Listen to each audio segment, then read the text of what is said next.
Setelah berbagai macam kontroversi, dikecam sana sini, dicaci maki sama netizen karena dianggap eksploitasi terhadap agama demi cuan. Bahkan MUI sendiri pun sampai turun tangan untuk melarang film ini untuk tayang karena dianggap sebagai sebuah kampanye hitam terhadap agama. Tapi pada akhirnya film yang sebelumnya berjudul Kiblat ini tayang-tayang juga ya. Cuma di sini gue punya pendapat yang sedikit berbeda kalau misalnya gue menggunakan pendekatan perspektif dari seni ya. Ingat di sini gue nggak ngomongin agama ya. Kalau misalnya kita ngomongin agama udah no debat lah. Tapi kalau misalnya dilihat dari perspektif seni, gue sangat-sangat menyayangkan sebenarnya pergantian dari judul Kiblat menjadi Tagut bersamaan dengan posternya yang juga diganti. Padahal gue sangat-sangat suka sebenarnya sama poster awalnya yang satu ini nih. Ini jarang-jarang gue ngelihat poster horor lokal itu cakep, estetik, minimalis. Nah, poster Kiblat ini kebetulan meskipun ya lagi-lagi ini ngomongin jualan agama ya, tapi kalau kita ngomongin secara seninya itu bagus ya, minimalis, ikonik dengan satu orang yang memakai mukena yang harusnya menghadap ke kiblat, ke arah Ka'bah, diganti diputar-balikan ke kiblat yang tidak seharusnya, dan itu menjadi sebuah pesan moral yang juga sebenarnya bagus dari film yang satu ini. Dan secara posternya pun komposisinya enak, mudah diingat, dan yang paling penting adalah nilai dari semiotikanya itu menurut gue cukup tinggi gitu. Dimana dengan melihat posternya aja kita udah bisa mengerti apa yang pengen disampaikan lewat film Kiblat atau Tagut ini. Tapi ya apa mau dikata lah ya, kontroversinya udah terlalu tersebar luas. Banyak banget pihak yang pengen ngeboikot film yang satu ini. Ya sayangnya semuanya harus diganti, dari poster, iklan-iklannya, judulnya. Dan yang sangat-sangat gue sayangkan adalah ketika gue selesai menonton film ini, gue nggak melihat adanya kampanye hitam dari film ini kok gitu ya. Dan kalau misalnya kita ngomongin eksploitasi terhadap agama demi cuan, ya kalau mau fair-fairan ya semua film horor lokal rata-rata eksploitasi juga pada akhirannya gitu. Lu lihat aja, pasti ada adegan sholat, pasti ada adegan digangguin sama setan. Itu udah banyak banget gitu. Jadi ya kalau misalnya mau fair-fairan semuanya juga begitu. Tapi ya setelah gue nonton film ini, meskipun memang ada kesan jualan agamanya, secara seni, secara film, ini bukan film yang murahan. Dan ini di luar prediksi gue, ini bukan film yang sampah.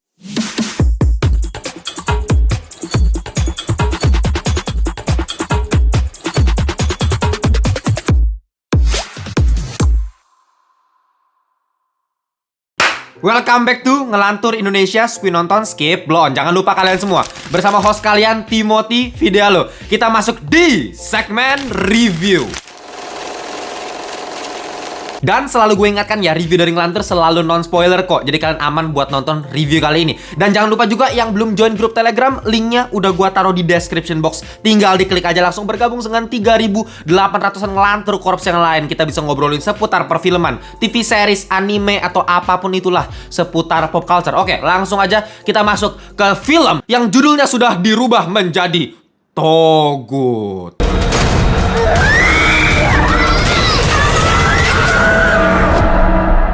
Ya, menariknya di sini sutradara dari film ini adalah Mas Bobby Prasetyo yang baru aja gue review filmnya kemarin, ya horor komedi Rumah Dinas Bapak. Dari kemarin bikin horor komedi, sekarang bikin horor religi, Kiblat atau Tagut gitu. Nah, nanti berikutnya ada lagi film dari Mas Bobby Prasetyo, Kuasa Gelap, horor religi lagi tapi menggunakan pendekatan dari agama Katolik gitu. Jadi menarik sekali ya, kita akan melihat 3 horor beruntun dari Mas Bobby. Dan uniknya film yang satu ini sebenarnya adalah salah satu contoh nyata di mana kalau misalnya sebuah cerita yang sangat-sangat sederhana sekalipun, kalau misalnya dieksekusi dengan baik dengan mengikuti teori dasar 8 sequence dalam penceritaan sebuah film, mulai dari pengenalan tokoh, masukin konflik, nanti ada klimaks, nanti ada resolusi, dah lu ikutin aja basic teorinya seperti itu, ya bakal oke-oke aja untuk ditonton gitu. Dan film yang seperti ini adalah tipe horor religi old school yang memecah 2 kubu aja gitu. Kubunya setan vs kubunya orang-orang yang taat beragama. Dan yang pada akhirnya akan menang ya orang-orang yang taat beragama. That's it gitu, sesimpel itu aja. Beda halnya sama film horor-horor yang udah lebih modern, ceritanya lebih di-adjust. Contohnya misalnya Pengabdi Setan,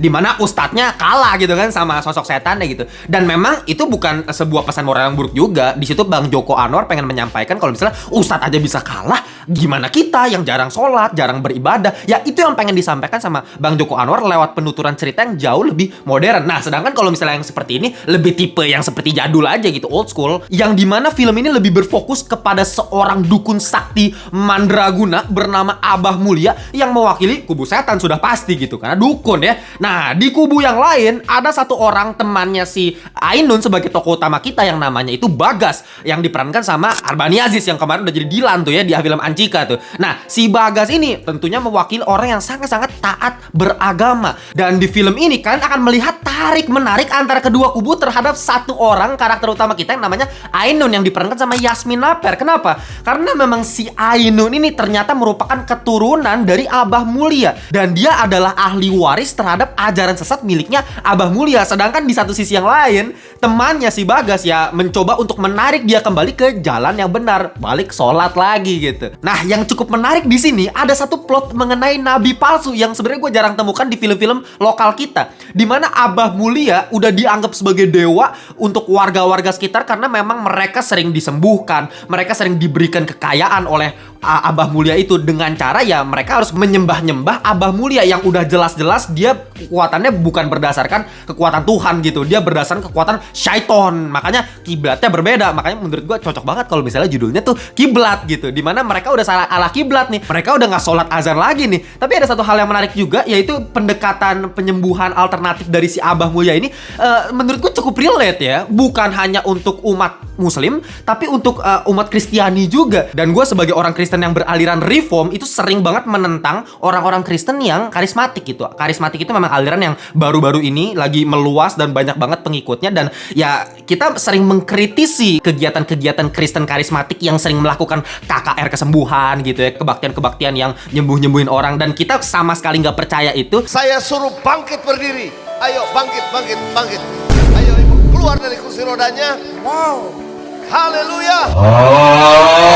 Dan gue yakin juga nggak cuma orang-orang Kristen, bahkan Islam pun pasti ada juga ajaran-ajaran yang sesatnya gitu ya, dengan menggunakan pendekatan penyembuhan alternatif yang menyesatkan sebenarnya gitu. Dan itu dipotret dengan baik lewat film ini. Cuma bedanya memang kalau yang ini bener-bener udah dari kekuatan setan langsung, bahkan memang penyembuhannya bener-bener disembuhin secara nyata, cuman kekuatan iblis gitu. Nanti contohnya kalian akan melihat satu scene di mana warga-warga itu mengelilingi sosok yang dianggap sebagai nabi palsu ya, yaitu si Ainun yang merupakan keturunannya si Abah Mulia. Mereka semua langsung menjulurkan tangan, udah menganggap kayak dia Tuhannya, dia kiblatnya gitu loh. Dan entah kenapa ketika gue ngeliat scene yang satu itu, gue langsung keinget salah satu scene di film Batman v Superman, di mana warga itu mengelilingi sosok Superman, mengulurkan tangannya dan udah menganggap Superman sebagai dewanya mereka, Tuhannya mereka. Dan itu ditentang mati-matian sama si Batman, karena memang Batman menganggap ya Superman itu dewa palsu, ini cuma alien yang bisa membahayakan umat manusia gitu. Nah, makanya Batman v Superman kan filmnya. Dan scene di film ini ada yang mirip dengan scene di BVS tersebut, dengan kamera di arc shot diputerin ke arah warga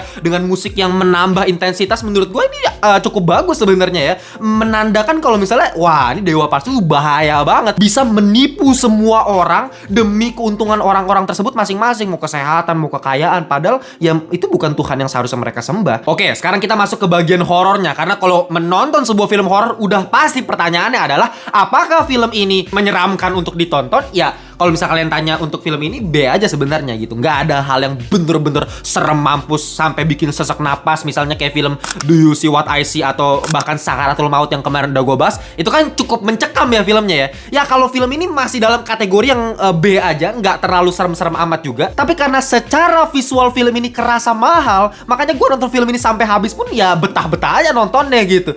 Gue kaget ya dengan productionnya. Menurut gue cukup niat. Dari rumah tempat kediamannya Abah Mulia, bahkan sampai goa pun tempat Abah Mulia itu meditasi diperlihatkan dari wide angle, lilinnya ditabur-taburin gitu. Itu menjadi sangat-sangat cantik untuk dilihat. Bahkan dari jasad-jasad yang jadi tumbalnya Abah Mulia itu kalau kalian perhatikan, dari kostum-kostumnya, make-up-nya cukup mengerikan gitu, cukup niat, kerasa mahal. Apalagi ketika mereka melakukan gerakan sujud secara bersamaan. Gue jadi balik lagi keinget film apa tuh, kalau nggak salah Pengabdi Setan 2 atau kalau nggak salah yang opening scene-nya, kalau kalian inget pocong-pocong sujud ke arah yang sama, dan itu cukup mengerikan sebenarnya. Dan kalau kita ngomongin dari segi special effect-nya pun, baik dari segi visual effect maupun praktikalnya, itu dua-duanya cukup bagus ya. Ya visual effect ketika kepala orang dipenggal menurut gue cukup mulus, apalagi praktikalnya yang secara mengejutkan. Gue menemukan ada satu makhluk di film ini yang menurut gue cukup ngeri, bahkan sampai gue teriak damn di bioskop gitu, karena praktikalnya itu niat banget. Jarang-jarang film-film horor lokal mau pakai praktikal seniat itu. Bahkan film sekelas Siksa Kubur aja itu makhluk-makhluk yang dibuat sama Bang Joko Anwar banyak yang pakai CGI, dan itu menjadi salah satu kritikan gua terhadap film Siksa Kubur kan. Nah, di film ini itu makhluk-makhluknya gua nggak tahu itu special effect atau praktikal, tapi sepenglihatan gua itu praktikal karena bener-bener detail dan mulus sekali. Dagingnya kelihatan warna merah berdarah-darah gitu. Terus jilat-jilatin orang itu, man, jijik banget, gue bener-bener shock ngelihatnya gitu. Dan kalau kita ngelihat dari segi angle kamera ya secara sinematografi juga cukup on point. Ini yang gue bikin kaget loh. Kok bisa Mas Bobby Prasetyo bikin film-film kayak begini malah jadi ya terlihat ya cukup oke untuk ditonton. Kayak misalnya opening scene dari film ini nanti kalian bisa ngelihat satu orang masuk ke arah kebun dan itu shotnya pelan banget ya. Kita dibawa untuk masuk menelusuri kematian dari Abah Mulia dan cukup mencekam gitu. Bahkan sesimpel penggunaan pedestal shot di mana kamera itu dinaik turunkan secara vertikal. Nah, itu menurut gue cukup bagus ya penggunaannya di film ini. Ketika orang lagi wudhu dibikin pedestal shot, jadi kita nggak tahu ini ada apa, nanti ada makhluk apa di belakang orang yang lagi wudhu gitu. Atau misalnya orang lagi sholat gitu ya, di pedestal shot lagi-lagi kita nggak tahu di belakangnya ada apa, di depannya ada apa, di sampingnya ada apa. Dan itu menambah anxiety para penontonnya. Atau misalnya nanti kan juga akan melihat sequence handcam di mana Ria Ricis bawa-bawa handcam lagi ngerekam gitu ya, masuk ke ruang bawah tanah mencari ada apa di ruang bawah tanah tersebut, dan kita melihat dari point of view sudut pandang orang pertama lewat handcamnya itu. Nah, penggunaan handcam menurut gue cukup menjadi ide yang menarik, di mana kualitasnya nggak sebagus itu, agak burem-burem gimana, gelap, dan kita dibuat anxiety untuk melihat di handcam tersebut bakal ada apa nih nanti, bakal ada sosok apa gitu. Jadi ya dengan penggunaan handcam yang shaking ala-ala handheld tentunya gitu ya, kita dibawa masuk dengan perasaannya si Ria Ricis ketika masuk ke ruang bawah tanah. Cuma yang menjadi masalah ketika banyak scene yang di film ini dibuat secara suspense gitu ya, build up-nya bagus, editin potongan-potongan scene juga membuat kita menjadi uncomfortable, tapi gongnya, punchline-nya selalu gagal untuk memberikan ketegangan yang maksimal. Itu yang selalu gue sayangkan. Selalu aja ambiar punchline-nya. Contohnya misalnya kayak scene handcam tadi gitu. Ya udah lama nih scene-nya tanpa musik, lu bayangin ya, kita ikut tegang gitu ngelihat si Ria Ricis bawa handcam dan kita ngeliat dari point of view sudut pandang lewat handcam tersebut. Tapi kayak endingnya juga pakai treatment jumpscare yang udah mainstream way gitu, yang ya udah ini mas sering gua ngeliat treatment jumpscare modelan begini, jadinya biasa aja, padahal gua udah cukup sesak napas tuh pada saat mode handcam gitu. Nah itu sayang ya, dan itu berkali-kali gua lihat di sepanjang film ini gongnya gagal terus. Menurut gua sangat-sangat disayangkan. Coba aja kalau misalnya punchline-nya dibuat mantep gitu, gongnya dibuat nggak lesu, ini bisa jadi film yang sangat-sangat mencekam untuk ditonton, bisa jadi film horor yang bagus kalau misalnya punchline-nya bagus. Masalahnya lesu semua punchline-nya. Padahal kalau kita ngomongin dari segi musiknya pun cukup kerasa mahal gitu pakai orkestra. Meskipun pada awal-awalnya gue ngerasa ada satu soundtrack dari Fadila Intan yang judulnya Rindu Dalam Sunyi.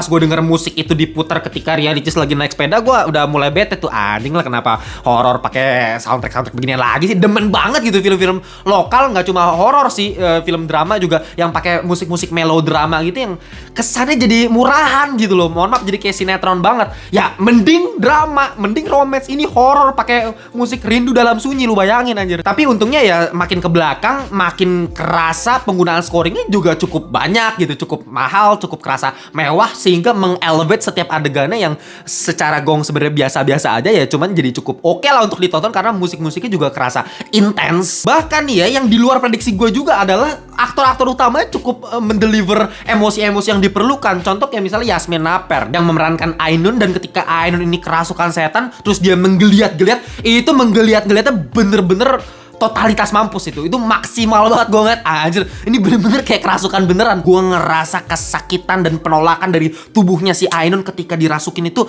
bener-bener nyata sekali. Bahkan ketika suaranya itu di double layering dengan suara yang lebih rendah, yang bass, sehingga menghasilkan suara kerasukan yang lebih real. Menurut gue sound design-nya cukup maksimal juga sih. Kalian telah berpaling dari Tuhan. Bahkan yang paling gak gue sangka-sangka aktingnya di sini, yang paling di luar Nurul adalah Ria Ricis. twist yang pada awalnya gue sangat-sangat pesimis. Aduh, ini udah pasti cringe, udah pasti alay mampus gitu ya kalau realitis masuk ke dalam sebuah film. Ternyata dia bisa menambah justru layer komedi yang cukup subtle di film ini, sehingga menambah rasa dari film ini yang sepanjang film ini tegang tapi sedikit ada nuansa komedi yang realistis dari realitis. Bener-bener natural banget cara dia dialog, cara dia ngomong dengan logat yang medok di sini itu asik banget sih. Cuma satu sih di sini yang gue lihat kurang banget sebagai pemeran utama, yaitu Keanu Aska yang kemarin baru aja gue puji-puji di film Dylan 1983. Wah, ini ya, di situ dia sebagai salah satu temennya Dylan yang kerasa natural. Gue suka banget dialognya, cara dia ngelucu gitu ya, konyolnya bener-bener kayak bocil kematian aja gitu, kocak abis gitu. Nah tapi di film ini kerasa kayak baca dialog, kerasa menghafal dialog, kerasa kayak intonasinya itu dibuat-buat. Gue nggak tahu apakah ini salah dari directorsnya ketika melakukan direct actingnya, ya mungkin aja. Tapi kerasa juga kalau misalnya kayak Keanu Aska ini kalau di Dylan itu menjadi dirinya sendiri sih. Kalau misalnya di film ini mencoba dijadiin seseorang yang bukan dirinya, dan memang kayaknya kemampuan aktingnya ternyata belum sampai di situ. Meskipun kalau di Kodrat masih oke-oke aja ya, tapi di sini memang kerasa banget kaku sih. Ya kalau figuran-figuran yang lain, warga-warga desanya, ya kalau misalnya kita perhatikan secara detail ekspresi mereka itu kurang banget sih. Bener-bener ya nggak bisa acting gitu. Cuman nggak terlalu masalah karena nggak terlalu ada dialog yang secara spesifik dikeluarkan dari setiap keluarganya. Mereka cuman kayak jadi sekumpulan warga yang oi gitu kan. Satu orang bilang ini langsung bilang ini, satu orang bilang ini langsung bilang ini. Ya kayak soulless aja gitu, nggak ada jiwanya. Jadi nggak terlalu ada masalah lah di situ. Ya pada akhirnya film ini sebenarnya bisa menjadi sebuah film yang berpotensi untuk bagus, tapi sayangnya memang endingnya sih menurut gue yang paling fatal justru dari film ini adalah endingnya yang sumpah kayak kenapa begini doang gitu endingnya. Cuman ngandelin azan doang gitu. Nggak ada pengolahan cerita yang lebih berarti lagi. Ya memang ceritanya sangat-sangat sederhana, balik lagi. Cuman ngomongin dua kubu, yang menang ya kubu agama gitu dengan cara azan, tapi ya nggak gitu juga sih endingnya. Dan endingnya di sini sebenarnya ada dua klimaks ya. Klimaks yang pertama cuman begitu doang, gua agak kurang suka gitu ya. Tapi ternyata ada klimaks lagi nih. Gua kira wah, ternyata gua ketipu nih. Ternyata ini bukan akhir dari semuanya ketika klimaks pertama. Ternyata klimaks 2 lebih parah lagi gitu. Klimaksnya cuman begitu doang. Sayang banget sih karena memang ending dalam sebuah film itu benar-benar fatal ya. Kalau misalnya endingnya gagal ya berarti filmnya termasuk yang gagal ya. Salah satunya film yang ini bukan film yang bagus buat gua gitu. Tapi at least kalau misalnya kita compare sama film-film sampah yang terakhir-terakhir gua tonton, film-film horor lokal yang kayak begituan modelnya, ya mendingan gue nonton yang film kayak beginian gitu, meskipun horor religi. Makanya kalau kalian tanya sama gue final score dari film ini, ya mungkin gue masih kasih 6/10 alias kurang ya, belum di kategori sampah karena masih ada di angka 6. Cuma ya nggak bisa dibilang film bagus juga gitu, masih banyak kelemahan termasuk ending dan punchline horornya masih kurang nampol. Itu aja, tapi selebihnya oke-oke aja ya. Ini menarik sekali karena pada awalnya gue sangat-sangat pesimis terhadap film ini. Kalau kalian punya pendapat yang berbeda, tulis di kolom komentar aja. Oke, gitu aja dari video gue. Kita jumpa di video berikutnya. Bye-bye semuanya.